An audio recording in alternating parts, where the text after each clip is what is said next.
Bonsoir à vous tous. L'explosion d'un Indien hier, âgé de 42 ans, l'Indien travaillait aux Seychelles sur contrat de travail à durée déterminée et l'homme a été impliqué dans un incident à Beauvallon.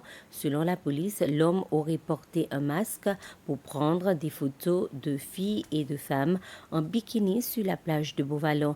Il a été arrêté le 2 janvier et dans une autre affaire, Ana Flavia Ribeiro, une Brésilienne de 22 ans, et Jonas Hempfer, un Allemand de 19 ans, ont été condamnés à 1 an de prison pour vol. Le juge chargé de l'affaire a ordonné que leur peine soit suspendue pour une période de 2 ans et qu'ils soient expulsés. Les deux jeunes condamnés avaient, le 18 décembre dernier, volé des Seychellois à Ferryland, à Anse-Royal. Signature d'un contrat entre le ministère des Finances, de la Planification nationale et du Commerce et Lynn Pico and PFM Smart. Le but, développer un système intégrant les informations de gestion financière appelé IFMIS. La signature fait suite d'une procédure d'appel d'offres que les deux sociétés ont été choisies. Ce système est de rendre les procédures et services financiers gouvernementaux plus rapides et plus efficaces et d'améliorer la fourniture d'informations financières précises et rapides aux organisations et aussi aux membres du public. La population des Seychelles devrait augmenter dans les prochaines 40 ans, passant de 120 000 à environ 200 000 personnes.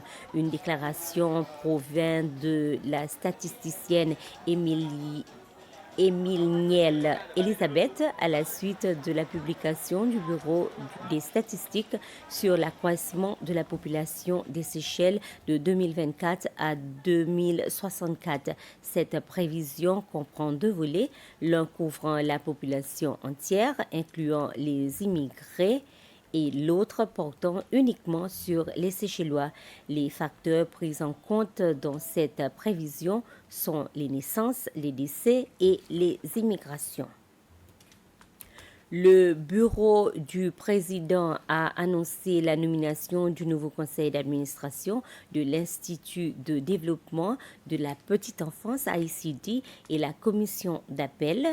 C'est le directeur Xavier Rose, le docteur Xavier Rose, qui a été nommé président du ICD, remplaçant le capitaine David Savy, qui a occupé le poste durant ces 10 dernières années. Monsieur Mohamed Afif a été nommé vice-président. Le nouveau conseil d'administration a été nommé pour une période de 3 ans à compter du 1er janvier 2025. La présidence a également annoncé la nomination de Mme Michelle Marguerite comme présidente de la commission des recours de l'Institut pour le développement de la petite enfance et les 2 autres membres sont M. Alex Souf et Mme Anne-Marie Bibi. Leur mandat a été renouvelé pour 3 ans à compter du 1er janvier 2025. Pour clore, le ministre des Finances, Nadi Hassan, a été nommé directeur exécutif de Cable & Wireless. C'est cette compagnie de télécommunications qui a fait cette annonce dans un communiqué de presse aujourd'hui. Le ministre des Finances prendra ses fonctions le 1er février. Il remplacera M. Georges Dauphin. Et voilà, nous sommes arrivés à la fin de ce flash d'information. Merci de votre attention.